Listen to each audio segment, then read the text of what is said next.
Hello and welcome to another new episode of Vishal Classes. मैं विशाल sir and today we are doing 11th standard IT subject Daily Computing LibreOffice Part 3. इसके पहले मैंने दो part बना के रखा है. इसी चैप्टर का दो पार्ट ऑलरेडी मेरे चैनल पे अपलोडेड है. फर्स्ट पार्ट इज़ राइटर के बारे में मैंने एक्सप्लेन किया है. LibreOffice का जो सॉफ्टवेयर है राइटर उसके बारे में एक्सप्लेन किया है. सेकेंड पार्ट में हमने राइटर एप्लीकेशन के बारे में और डिस्कस किया है जिसमें हमने मेल मर्ज और इम्पॉर्टेंट कॉन्सेप्ट सीखा है. आज थर्ड पार्ट इस वीडियो का आने जा रहा है जिसमें हम लोग लिब्रे ऑफिस कैल सी के बारे में सीखने वाले हैं जो माइक्रोसॉफ्ट ऑफिस एक्सेल से मिलता जुलता है. जिन्होंने Microsoft office excel already use किया है, बहुत सारे स्टूडेंट ऐसे होंगे जिनके घर पे कंप्यूटर लैपटॉप है और जिन्होंने माइक्रोसॉफ्ट ऑफिस एक्सेल को यूज़ किया है उनको ये बहुत जल्दी समझ जाएगा. बट डोंट वरी स्टूडेंट, अगर आपने अभी तक ऐसे सॉफ्टवेयर नहीं यूज़ किए हैं, I will show you the real demo on my channel. So stay according to the lectures. ऐसे ही लेक्चर्स को स्टिक करते रहो, देखते रहो. जैसे ही ये पूरा चैप्टर कंप्लीट हो जाएगा I will show you some real examples on this same channel. Okay, so let's start with today's video. Again I am repeating, this lesson is for 11th standard IT subject daily computing chapter का third part है ये. So let's start. LibreOffice कैलसी. कैलसी एक spreadsheet के जैसा काम करता है. ये LibreOffice के अंदर के पैकेज का एक सॉफ्टवेयर का नाम है. इसको यूज़ किया जाता है कैलकुलेशन और डेटा को एनालाइज करने के लिए. ओके, आपको इसको ओपन कैसे करना है? Double click on the icon of LibreOffice कैलसी जो आपके डेस्कटॉप में रहेगा. इंस्टॉल करने के बाद तो नया स्क्रीन डिस्प्ले होगा. जैसे आप LibreOffice कैलसी को क्लिक करोगे ऐसा कुछ डिस्प्ले आपके स्क्रीन पे ओपन हो जाएगा, आपके डेस्कटॉप पे ओपन हो जाएगा. अलग अलग चीज़ें जो हम इस स्प्रेडशीट पे यानी कि कैलसी पे कर सकते हैं वो है सिंपल कैलकुलेशंस हम लोग कर सकते हैं. LibreOffice में कैलसी इस एप्लीकेशन को यूज़ करके सिंपल जो कैलकुलेशंस होते हैं फॉर्मूला डालकर उन चीज़ों को हम कर सकते हैं. एंड ये जो फॉर्मूला यहाँ पे हम यूज़ करेंगे ये सेम टू सेम हूबहू मैच करता है माइक्रोसॉफ्ट ऑफिस एक्सेल के फॉर्मूलाज से. ठीक है, फॉर्मूलाज यूज़ कैसे करना है? First fill up the numeric data in the cell. आपको यहाँ पर सेल दिया गया है, ये देखो ये सेल A1 है. ये बाजू में नंबर्स दिए रहते हैं और ऊपर के साइड अल्फ़ाबेट्स दिए रहते हैं. तो आपको अगर किसी को बताना होगा कौन से सेल पे जाना है तो सिंपली आप कैसे बता सकते हो? ये वाला बॉक्स अगर आपको बताना है, देखो ये वाला बॉक्स, तो A1 इसको A1 सेल बोलते हैं. अगर आपको ये वाला बॉक्स किसी को रिप्रेजेंट कराना है तो आप बोलोगे B1. सेम वे C1, उसी तरीके से नीचे वाले बॉक्स के लिए A2, B2. So these are are cells. इसको सेल्स बोलते हैं. ये पूरा जो स्प्रेडशीट है ये इसी रूप में रहता है, टेबल के रूप में. ठीक है, अब हमको कोई डेटा एंटर करना है. फॉर एग्जांपल B2 बॉक्स में मैंने एक नंबर इनपुट किया है that is 26 and C2 box में मैंने एक और नंबर इनपुट किया है दैट इज 45. अब आपने ये नंबर इनपुट कर दिया, उसके बाद click inside the cell where the result is to be calculated. आपको एक ऐसे सेल पे, खाली सेल पे जाना पड़ेगा जहां पे आप इन दोनों का रिजल्ट दिखा सकते हो, या तो प्लस करके, माइनस करके, मल्टीप्लाई, डिवाइड, कुछ भी करके. हर चीज़ के लिए अलग फॉर्मूला है. फॉर्मूलाज के बारे में हम डिस्कस करेंगे. पहले मैं ये सीख लो कि आपने डेटा एंटर किया. अब आप किसी एक कोई खाली सेल ले लो जहां पे आप इसका रिजल्ट दिखाना चाहते हो. अब आप जहां पे इसके रिजल्ट को दिखाना चाहते हो उस बॉक्स पे डबल क्लिक करोगे तो टाइपिंग ऑप्शन ऑन हो जाएगा. सबसे पहले कोई भी फॉर्मूला स्टार्ट होता है इज इक्वल टू साइन से, तो आपने इज इक्वल टू साइन डाला. अब आपको दो चीज का सम चाहिए, मतलब प्लस करना है, तो प्लस करने के लिए लिखना पड़ता है सम. तो आपने इज इक्वल टू लिखा, सम लिखा. फिर आपको ओपन करना रहता है ब्रैकेट. ब्रैकेट ओपन किया.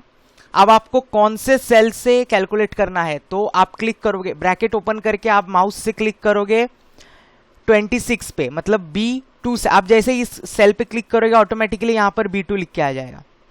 ठीक है, आपने B2 लिख लिया. उसके बाद आपको दो डॉट यूज करना है. दो डॉट, इसको हम लोग बोलते हैं, ऐसा एक साइन होता है, इसको हम लोग सेमीकोलन बोलते हैं. ठीक है, तो ये सेमीकोलन बॉक्स आपको यूज करना है. सॉरी, इसको कोलन बोलते हैं. इस कोलन साइन को आपको यूज करना है. आपने सेल चूज कर लिया B2, फिर कोलन, फिर कोलन के बाद आपको क्या चाहिए? C2. तो आप C2 पे क्लिक करोगे, फिर आप ब्रैकेट को क्लोज कर दोगे और जैसे ही एंटर प्रेस करोगे ऑटोमेटिकली आपको इन दोनों नंबर का प्लस करके जो आंसर आता है वो यहाँ पर दिख जाएगा. अब आप B सेल पे आके जैसे ही उसका नंबर चेंज करोगे और एंटर दबाओगे, ऑटोमेटिकली आपने जहां पर रिजल्ट के लिए, जैसे मैंने यहाँ पे डी बॉक्स में रखा है, यहाँ का रिजल्ट भी ऑटोमेटिकली प्लस करने के बाद चेंज हो जाएगा। इसके लिए यूज किया जाता है एक्सेल कैल्सी को। आप नंबर्स चेंज करते रहो, बस एक बार आपने फॉर्मूला इनपुट कर दिया, फिर आप कितने भी बार नंबर चेंज करो, आपको बार बार कैलकुलेशन करने की जरूरत नहीं है, वहां पे वो चीज फिट हो चुकी है। आप जो भी नंबर्स चेंज करोगे उसके हिसाब से यहाँ पे आंसर्स आते रहेंगे। Okay, so this is the simple technique to do this. Autofill series, अभी इसकी एक और खास बात है इस सॉफ्टवेयर की, कैल्सी की एक और खास बात है, यहाँ पे ऑटोफिल सीरीज ऑप्शन होता है। फॉर एग्जाम्पल आप कैल्सी पे काम कर रहे हो और आपको सीरियल नंबर चाहिए 1 2 3 4, तो स्टार्टिंग के आप 1 और 2 डालोगे, ठीक है, 1 2 3 ऐसे 2-3 डाल दो।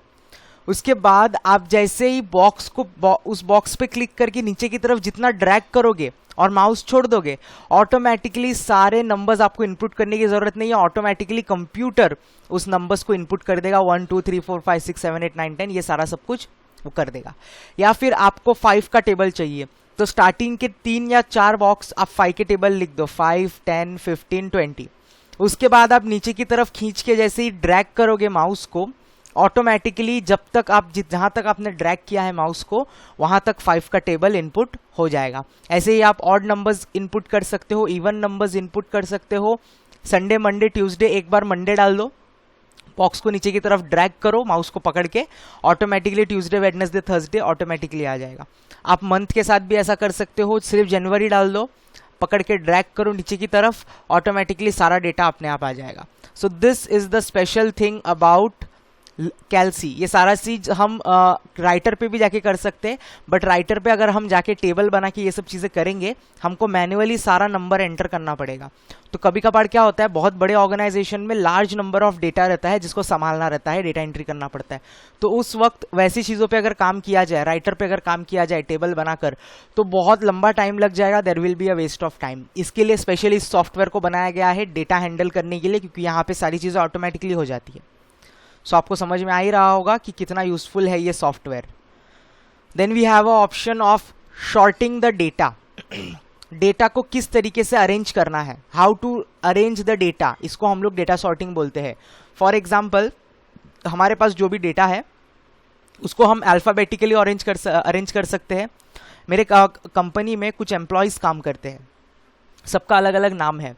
नाउ व्हाट आई नीड कि सारे नाम जो है वो अल्फाबेटिकली अरेंज्ड हो जाए। I can do this in the कैल्सी ऑपरेशन। कैल्सी के सॉफ्टवेयर में ये आसानी से कर सकता हूँ, जितने भी नाम हैं वो अल्फाबेटिकली अरेंज हो जाएंगे। या फिर मुझे ऐसा लगता है कि मेरे कंपनी में जो भी लोग काम करते हैं उनके ज्वाइनिंग डेट के हिसाब से मुझे नाम चाहिए, तो मैं ज्वाइनिंग डेट के हिसाब से डेटा चेंज कर सकता हूँ। असेंडिंग ऑर्डर, डिसेंडिंग ऑर्डर, जैसा चाहिए वैसा मैं डेटा को सॉर्ट कर सकता हूँ। ये एक खास बात है कैल्सी की। नेक्स्ट सबसे इंपॉर्टेंट फीचर जिसके लिए कैल्सी को यूज किया जाता है, it is use to create different type of chart and show graphical representation of data. मैंने कोई टेबल बनाया, उस टेबल में बहुत सारा डेटा है। फॉर एग्जाम्पल, मेरी कंपनी है जो 1999 से रन हो रहा है and this is the year 2021। अब 1991 से 2021 के बीच में हर साल का प्रॉफिट का मैंने एक टेबल बना लिया। 1991 में कितना प्रॉफिट हुआ था, 1992 में कितना प्रॉफिट हुआ था, एंड सो ऑन 2021 तक मुझे जितना प्रॉफिट हुआ था इसका मैंने एक टेबल बना लिया। After I select the table, पूरा टेबल मैंने सिलेक्ट कर लिया, and then I will click on insert menu, then I will go to chart option. एक नया विंडो अपीयर होगा जिसको हम लोग चार्ट विजार्ड बोलते हैं।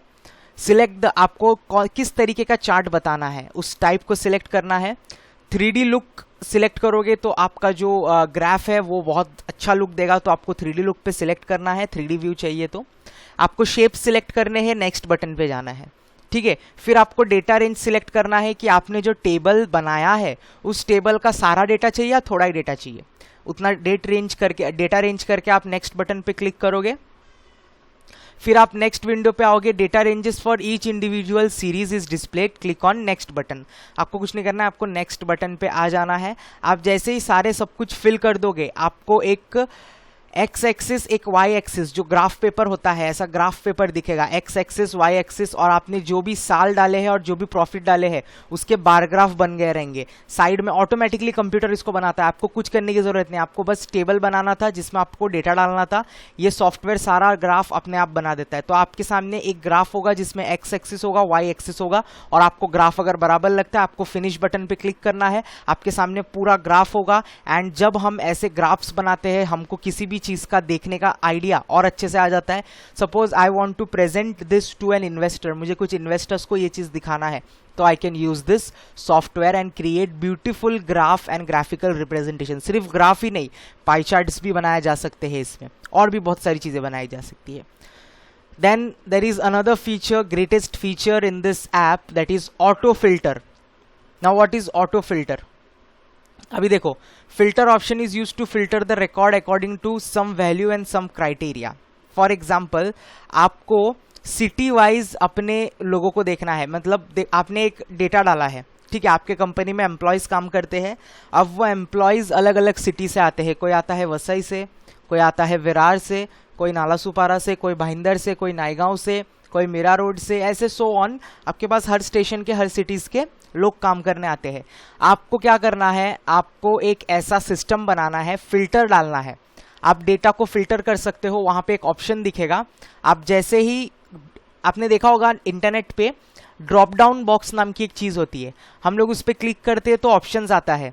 जैसे हम लोग अगर सिलेक्ट करें कंट्री का नाम इंडिया, तो इंडिया के स्टेट्स, सिर्फ इंडिया के स्टेट्स दिखते हैं। अगर हम सिलेक्ट करें चाइना, तो सिर्फ चाइना के स्टेट्स दिखते हैं। या फिर हम सिलेक्ट करें स्टेट महाराष्ट्र, तो फिर महाराष्ट्र के सारे डिस्ट्रिक्ट्स नजर आने लगते हैं। Same way we can do this in कैल्सी। हम कंपनी के एम्प्लॉयज को स्टेशन वाइज शॉर्ट कर सकते हैं, फिल्टर कर सकते हैं। मैं अगर क्लिक करूंगा विरार, तो विरार से जितने एम्प्लॉयज आते हैं मुझे ऑटोमेटिकली दिख जाएंगे। इसका स्टेप क्या होगा, आपने जो भी रिकॉर्ड बनाया है उसको सिलेक्ट कर दो, ऑटो फिल्टर आइकन पे क्लिक करो, click on any one field drop down list, किसी भी एक चीज का ड्रॉप डाउन बना लो। क्लिक ऑन स्टैंडर्ड फिल्टर, आपको स्टैंडर्ड फिल्टर पे क्लिक करना है। स्टैंडर्ड फिल्टर पे जाने के बाद फील्ड नेम पे जाना है, कंडीशन पे वैल्यू देना है आपको। कंडीशन में क्या वैल्यू दोगे, you can give the condition Virar आया तो इतने सारे लोग दिखने चाहिए, नालासुपारा आया तो इतने सारे लोग दिखने चाहिए। लास्ट में आपने ये सब सेट कर लिया, ओके बटन दबाना है। नेक्स्ट टाइम जब भी आप विरार सिलेक्ट करोगे, या फिर आप नालासुपारा सिलेक्ट करोगे, या आप वसई सिलेक्ट करोगे, उस सिटी से रिलेटेड जितने भी एम्प्लॉयज आपने पहले से डालकर रखे वो आपको ऑटोमेटिकली दिख जाएगा। Okay, so these were some of the features of CalC, and in this series we have completed about CalC. इसके बारे में ज़्यादा कुछ और इस चैप्टर में नहीं बताया है। CalC के बारे में सिर्फ इतने ही नॉर्मल से फंक्शंस बताए गए हैं। डोंट वरी स्टूडेंट्स, मैं आपको बुक से ज़्यादा नॉलेज दूंगा। अब हमने बुक में सिर्फ इतनी चीज़ें देखी ना, बट मैं जब आपको रियल में जब सिखाऊंगा पूरा CalC, मैं आपको इतनी सारी चीज़ें बताऊंगा CalC की कि आप अमेज्ड हो जाओगे कि यार इतनी सारी चीज़ें कर सकते तो बुक में क्यों नहीं बताया गया है। ओके, सो बुक में इतना ही बताया गया है, एंड हमारा आज का लेक्चर भी ये पार्ट यहीं तक रहेगा, because I want to complete this chapter part wise. क्योंकि मैं एक साथ अगर सब कुछ दे दूंगा एक ही वीडियो के अंदर, आप भी कंफ्यूज हो जाओगे, आप भी बोर हो जाओगे। So let's keep this lecture till here only. आज हमने सीखा 11th स्टैंडर्ड IT सब्जेक्ट का डेली कंप्यूटिंग लिब्रे ऑफिस कैल्सी का टॉपिक, और इसको हमने एक पार्ट में कंप्लीट कर लिया, and this was the third part of this chapter. On the fourth part of the chapter we will learn Libre office impress. Libre office impress वो software है जिसके जरिए ब्यूटीफुल प्रेजेंटेशंस बनाए जा सकते हैं, same way as Microsoft office power point presentation. ऐसा office Libre office impress का सॉफ्टवेयर है, तो ये भी बहुत बढ़िया सॉफ्टवेयर है।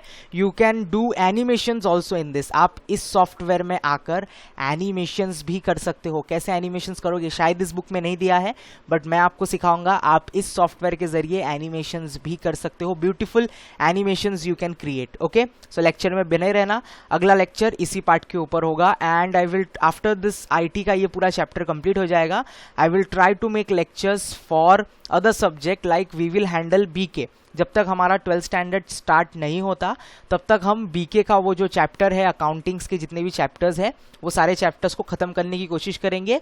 We will create a strong base so that 12th standard हमारे लिए बहुत आसान हो जाए। ओके, स्टूडेंट्स, तो आज के लेक्चर में बस इतना ही। मिलेंगे अगले लेक्चर में एक नए टॉपिक, एक नए अपडेट के साथ। Thank you.